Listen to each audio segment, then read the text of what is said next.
So the next section that we are going to talk about is talking about a mindset, about what the poor class mindset is, what the middle class mindset is, and what the rich mindset is. Okay. So keep in mind, when we are talking about a poor mindset, we are not talking about the maid that is coming to our house or the laborers that are working. We are talking about people like us only, because we have enough money to spare, but we choose to do different things differently, right? It's not that we don't have food to eat today, not that kind.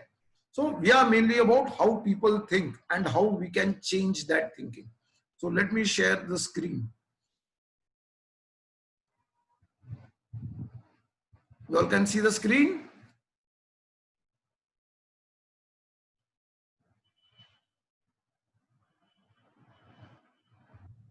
Not yet. Tell me if you can see it. The screen sharing is... Yes, we can see. Yes. So the rich class, the middle class, and the poor class. So on the chat, I want you all to type what you all want to become today. With enthusiasm. What is that you want to become today, guys? Why are we here? Brilliant. And keep in mind, anybody can be a rich class. Okay. There is no distinction that what you think, how positive you are will decide what you're going to become. You keep saying, I cannot afford it, I cannot do this, I cannot do that, you will definitely will not do that. Instead of the question, can I afford it? You have to think, how will I afford it? Right? Ask yourselves, yes, perfect. Everybody is a rich class. So next session when we have, I want you all to tell me what step did you all take to move from one class to another class, or how did you do that change? For example, you can say that my father was going to give me this very expensive thing, but I told him, no, I want you to invest this money, or I want you to buy something smaller, right? So this is something you have to think day in, day out from today. So let's see what it is.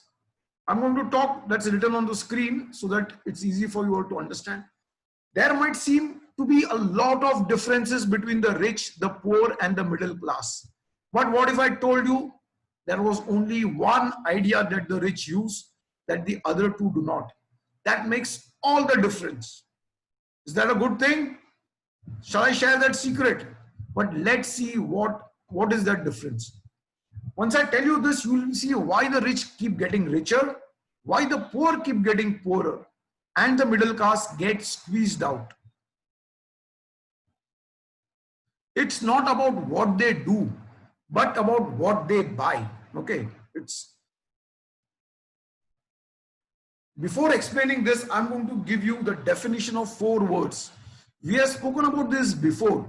Okay, and the words are income, money that you bring in, expenses, money that you spend. Now, all these 3 classes know these words. Okay, they are used by the rich, the poor, the middle class, because everybody gets savings, everybody has income, everybody has expenses. But the next 2 words, a few of us know very well. Liabilities. You remember the first session we spoke about liabilities. Something that costs you. Very simple. Something that is going to cost you. And assets is something that pays you. Are we good so far? Yes? Perfect. Thank you, Salah. Before, even I thought an asset was something you own, like a house, a car, something expensive.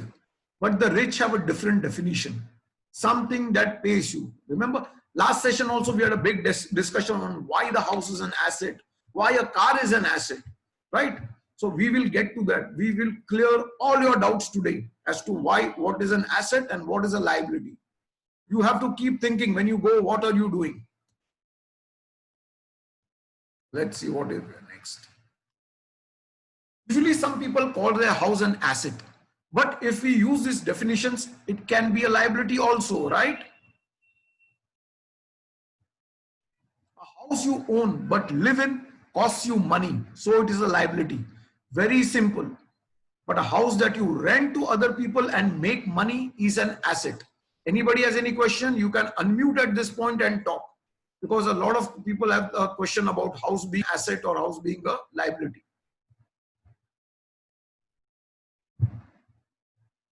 Okay, let's go ahead. The simple idea I mentioned earlier that separated the rich, poor and the middle class is basically what is they do with their money when they get paid. When you get a salary, you get money. What do you do with that money? It's not about how much money. Sanjay, just Kartiki, she wanted to know if you rent a house, is it an asset or a liability? Kartiki, I think we spoke about it. It is an asset. It is And an Sana asset has also because answered it for her. Yes, thank you. It is an asset because you are getting money. Anything that pays you is an asset. Okay. So now the difference between, we are going to go through each of these classes and see how are they different. The poor take their money and buy stuff, shoes, expensive clothes, expensive gadgets, regularly going out and spending more and more. Every movie, every month. They take their money from their income and spend it through their expenses each month. Nothing is saved, right? So they, before the month is ending, you are looking for your next paycheck. When I'm going to go out and spend. Funnily, this is what we used to do when we were in college. Like, so when I was studying, my parents used to send me money, maybe 2,000 rupees for my monthly. So the first 20-25 days, everybody used to spend their money by eating, by going out, by seeing movies. That time we never used to think about saving. Why? Because we are getting money from home.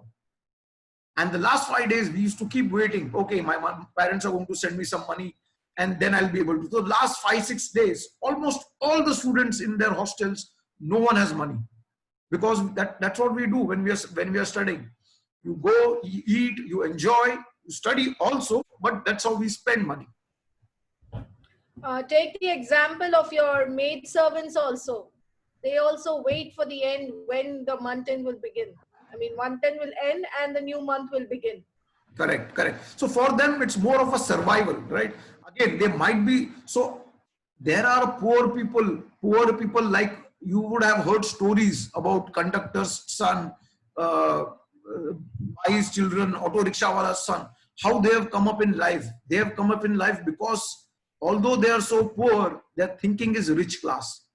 They manage to invest, save their money and give their children a good education, right? So it's all in your thinking. A millionaire can also, a person who gets a lot of money, not a millionaire, who gets a lot of money can also be very poor. We'll come to that now, how it works. It is very easy to fall into this trap because everywhere you see, there are things to buy. You go to a mall, you have 50% off, 60% off. But the problem is after years of working, they do not have anything to show for it because these little things add up. So even though a person is working for 10 years, 20 years, if they look back, they don't have any savings, but they have a lot of things. They bought this gadget, they bought that, they bought this, but no money at all. There's no money growing anywhere. They have to keep working till they have to keep, even when they are thinking of saving, it is for buying something big. For example, I'm going to save this much money. Why? Because I want to buy this. It is still a liability, right? If you're saving money to buy a laptop, if you're saving money for an iPhone. So while we encourage saving, when you go and end up buying that, your money has gone into buying a liability. Make sense? The problem is the poor never let their money create more money. That money is always spent on some liability or the other. There is nothing wrong in this. It is just that it keeps the poor on a terrible cycle that is difficult to escape from. You have to be willing to learn and to change. Okay. It's very good. So making money is a very, very simple recipe, right? But knowing a recipe does not mean if I'm going to give you the recipe, you actually have to read the recipe, actually have to buy the ingredients for the recipe, and actually have to go ahead and make the recipe. Same thing is about becoming rich. Just knowing how to become rich is not the thing. How to go on and make that work is the biggest thing. Do we have any questions on this? On the poor mentality? how the poor people, not the poor people, the poor mindset thinks. You can unmute and talk at this point.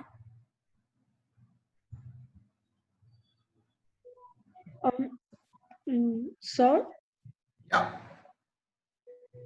sir, what happens if we buy things and then later the things price increases and then we sell Give, it? give, So, give me an example. That's a very good point. That's a brilliant question. And yes, you are right. It can be an asset. But what is it are we talking about? Tell me that one example, then we can work on that. I can give you examples, but I want you to start thinking on that. What is it that you buy will grow in value? ma'am, sir, an object now that we keep now, if we like store it and keep it for some like some decades or something like that, Yes. later it will be of a greater price. Yes. So I'll give you an example. This is a good thing. So say I buy a rare painting or a painting of a very famous artist. Okay. And I store it very nicely. Maybe Mona Lisa, not a Mona Lisa, there's only one piece, but maybe something of that artist or something good. 10 years down the line, 20 years, that will have a great value. Okay. But why? Because we are buying it and I'm buying it thinking of it as an asset. Okay. It is not a liability. If I buy something, so now a very good logic to this is a house. If I buy a house, 20 years, it's going to increase in value, but I'm spending money on it. A painting, I'm just buying and keeping it. No more money is going in that. Right? It's not generating a liability for me. I bought it, I've spent it.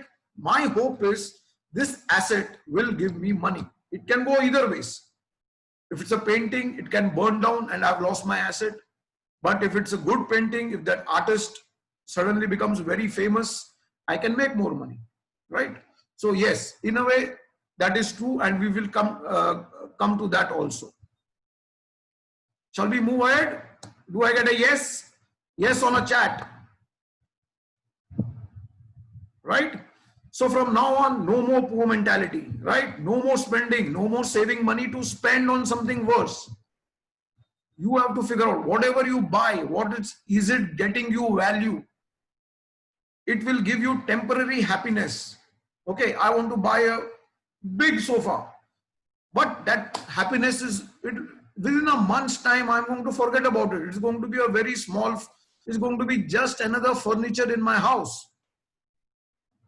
Anything like that, anything where we are spending over a liability, we need to think as to, yes, what is it going to become? Is it good or not? Moving on. So are we ready to talk about the middle class now? Middle class thought process. Okay.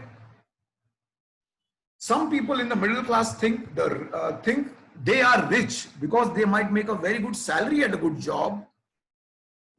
Maybe they make 7-8 figures. By 7-8 figures income meaning maybe 60 lakhs, 70 lakhs, or even a crore, in crore also. But what they buy from that money makes them, keeps them in the middle class. Okay, this is very important. I always keep telling you what you do. It's not important how much you get, but what you do with that, that decides what you are or what you're going to become. Now, instead of buying stuff like the poor people do, they end up buying liabilities. Okay, I want you all to tell what we spoke about liability is something that costs you. Give me examples on the chat about what you think a liability is. What do they buy? When we say they buy liabilities, what are the examples? TV, car loans, house loans. Brilliant, Sana. Sir, are you rich?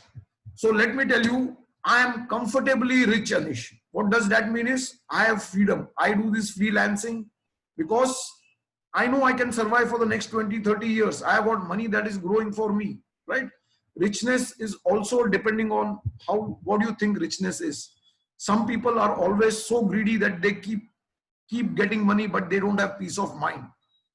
Remember I told you, money does not make you, money need not make you happy, right? The happiness quotient is with you. Expensive versions of basic things, perfect Realme. Car loans, house loans, yes Vedant, a scooter, Anything that is going to cost you is a liability. Luxury which you don't need at this point of time. Correct, Soumya? Okay, brilliant. Let's movie tickets. Yes. So once in a while, entertainment is okay, but you have to understand it. You need to make sure that you understand what you're doing. Everybody loves going movie once in a while, but figure out when you're going for a movie, are you spending another 3,000, 4,000 on stuff like popcorn and some like. So Sana and Aditya will be, I have proof. So when we go to theaters, I wear these big baggy pants, okay? And there I try to stuff in 20 rupees Lays chip, some peanut packets, right? So that we don't end up buying stuff over there.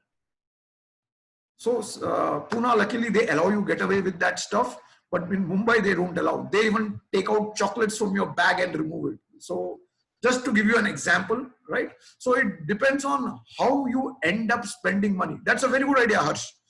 Good baggy pants, big pockets, stuff it with chips and stuff like that, and enjoy your movie with your popcorn chips or whatever junk you want to eat, but at a very less price, right? So going on, moving ahead. Well, the middle class buy things like big houses, what we spoke about, nice cars, vacations, and pay them on credit or EMI that they pay every month. See, this is the worst thing. Rich people, when they do this, they don't go for EMIs, or they have enough money that even if they don't get paid, they are able to sustain that. Thank you, Anish. You sent some document. Each month is a new thing and it keeps getting added up. And the way they think is, array, in the next year, ye car ka loan khatam hoga. Let me buy something else and add another loan because I've already accounted for this loan. You know, that's a very bad way of thinking. Rather, they should be thinking, okay, this loan is over. Let me invest this money that is being saved from that. Sanjay, I had a question. Yes, You yes, say Vidya. the middle class buy things like big houses, nice cars, vacation. So say we are middle class. So, I mean, isn't vacation needed? Isn't a nice house and a car needed? Everything depends at what cost are you doing that, right? So for example, say if I have got enough money for the next 1 year for my emergency purposes, if I'm not taking it on a loan, I'm not taking it on an EMI, I'm not taking it on a credit card, then it is okay. But then what are you doing is you're just creating more and more stress on yourself. In the night when you go to sleep, you're going to think, how am I going to pay that credit card bill? So you have to plan in such a way. If I want to take a vacation, I am saving up money for that and I'm not doing that on a loan, right? There are two things. Anish has asked me tax. Okay. There are two things that are sure in life. One is debt and one is tax. You cannot escape from that. Okay. So the rich have different ways of using tax. They have tax vehicles where they try to save on tax, but that's a totally. Rich people have more tax, but they have more money, right? So what would you prefer? No money, no tax, or more money, more tax? Okay. So that's a separate. I had a question. Yes, please.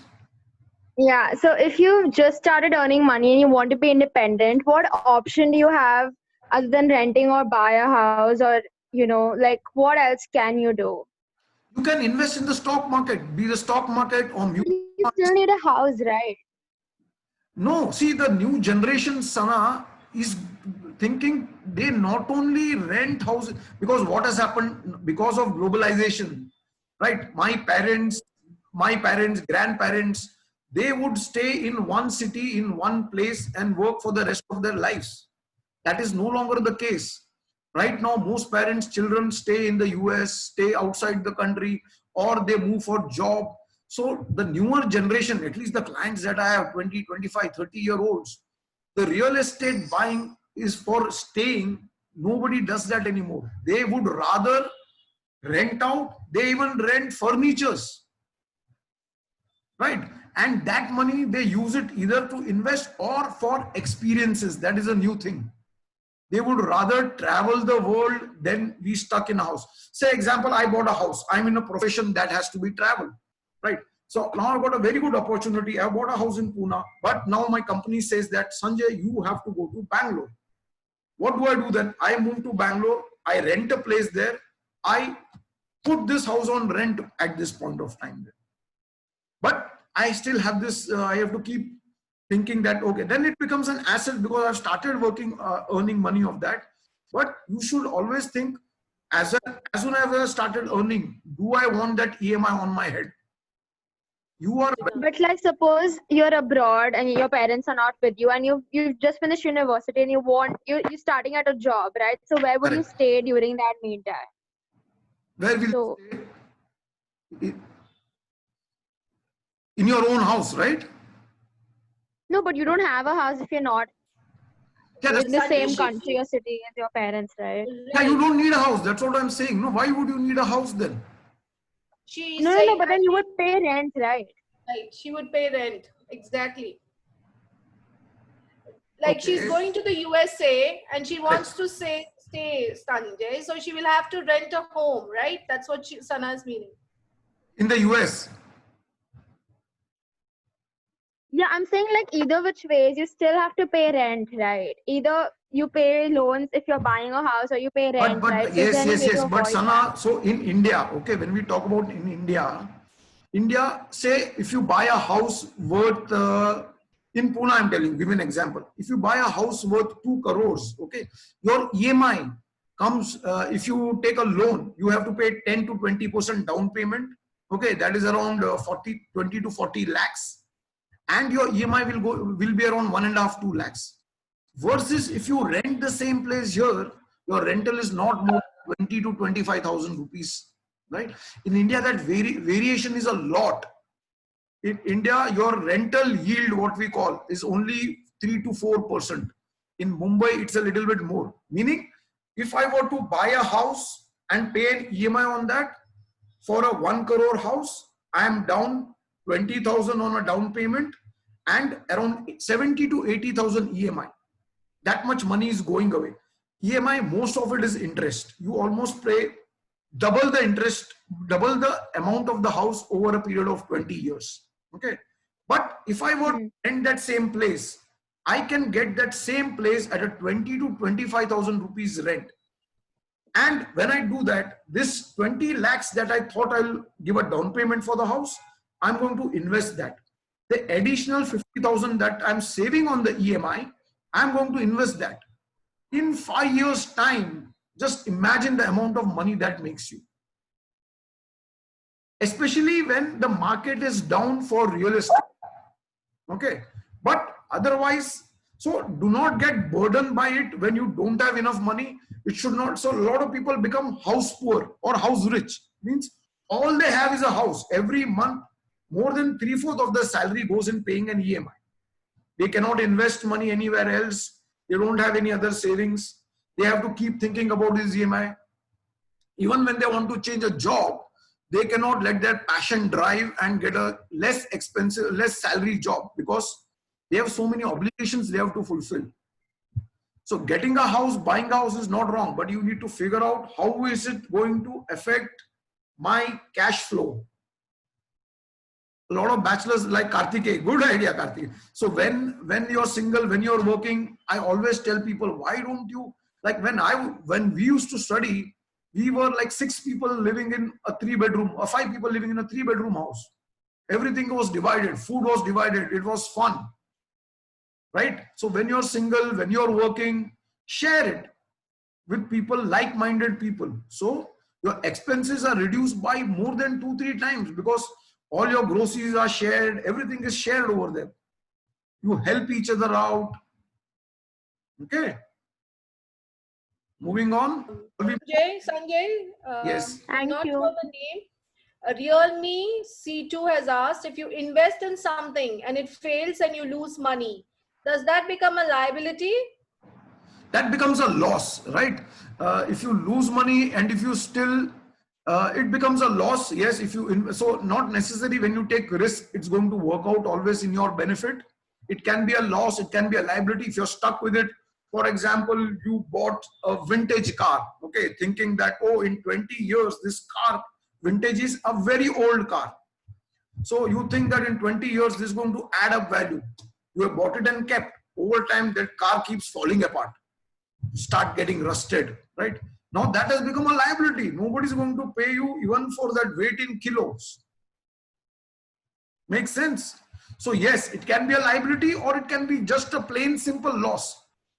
If you buy shares in a company and you kept, and unfortunately 20 years, a liability is where it is on your head and you have to take care of it. For example, this car that I told you, it's broken. It's not only a loss, but it's a liability also. Now I have to figure out how to get rid of this car. Correct? Liability is something that I keep spending money over it again and again. A loss is like a share. So I bought some shares. After 10 years, that company is no longer there.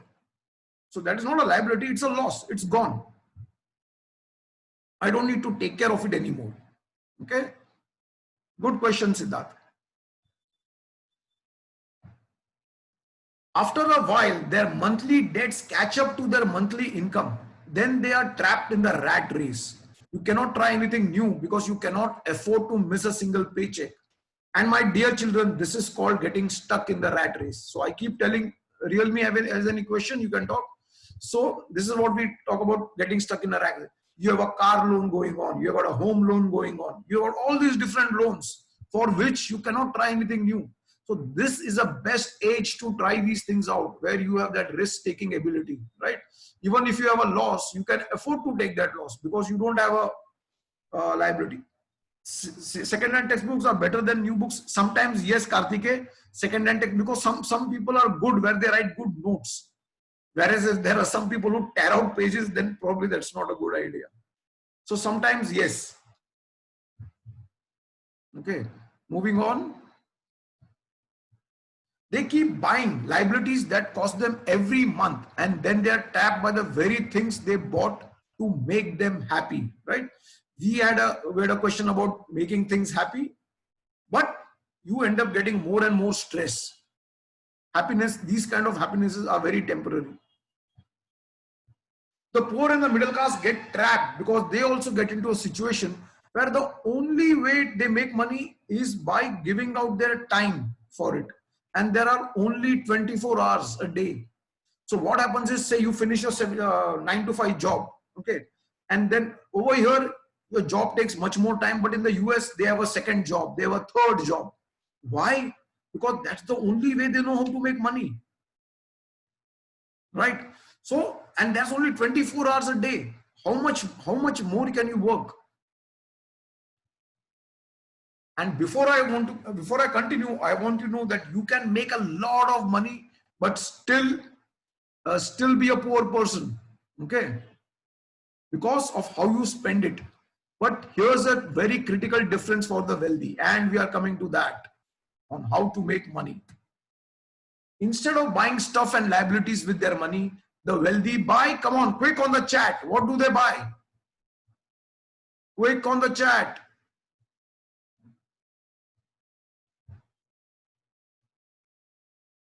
Are we getting? Perfect, brilliant.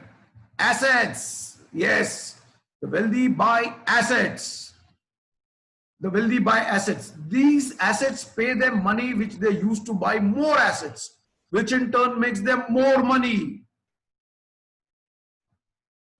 The assets make them money instead of their time. But what are assets? We are going to find out what are assets.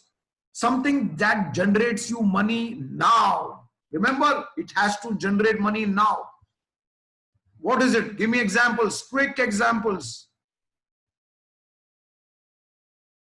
I'm going to go to the chat. What examples do we have? Shares, brilliant. House, business, renting a house, perfect. Let's see what the answer is.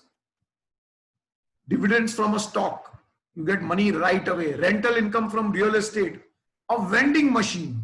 Okay, so if I have a vending machine, all I have to do is have a person who stocks it up, and I keep getting money from that. Okay, that's a very good way of making money also.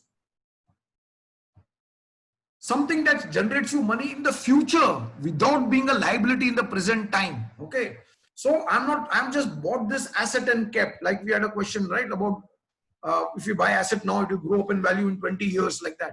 So what are those? Give me an example where it doesn't make me money now, but makes me money later. business, royalties, very nice Anish, royalties, okay. Investments, very good Aditya.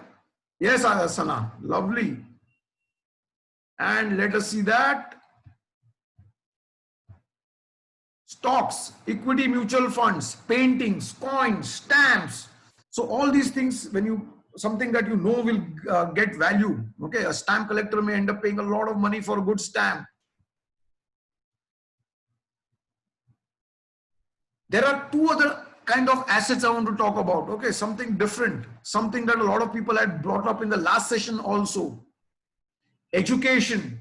It can be kind of an asset if you learn how to do something and you can use it to make more money. Okay, we keep telling people, educate, learn, read books, attend classes. When you're young, the only thing that you can do with your time is learn. Read as much as you can. There is an old saying, if you think education is expensive, you should see how expensive ignorance is. Means when you don't know anything, right? That is more expensive. Moving on. And the next thing, when you buy or create an asset, that is a business. A lot of people on chat said that.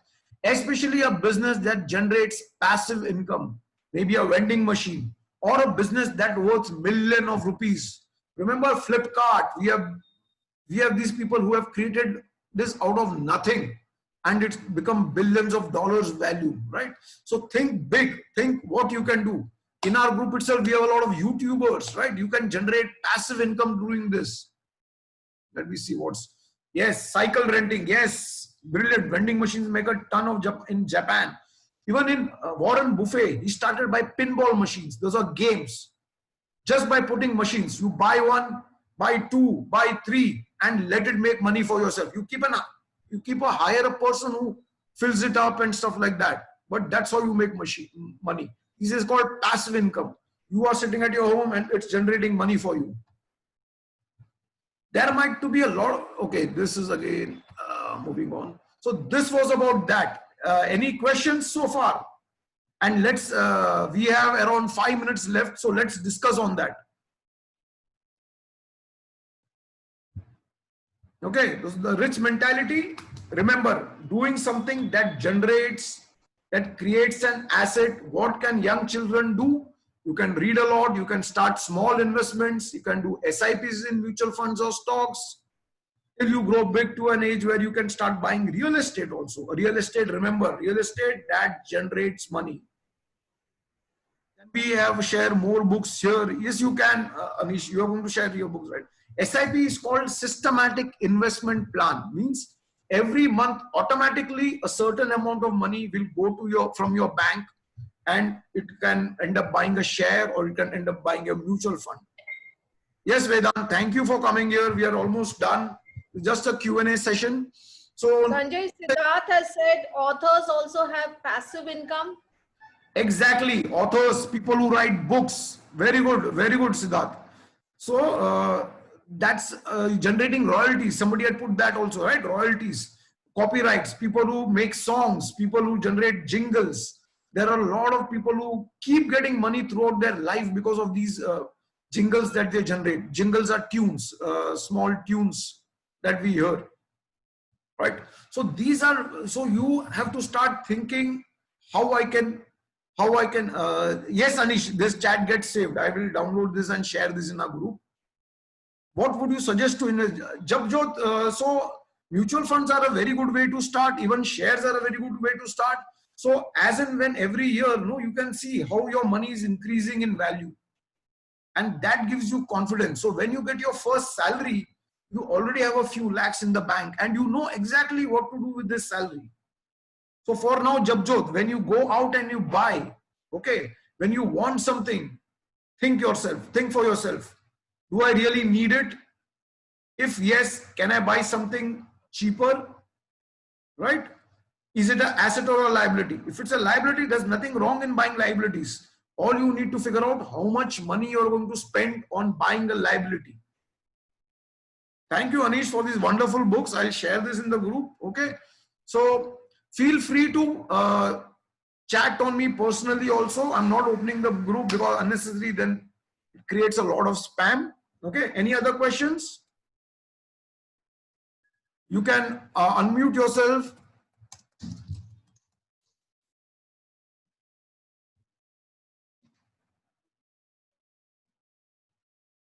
Okay, I'm going to stop sharing the screen so I can see all your faces also.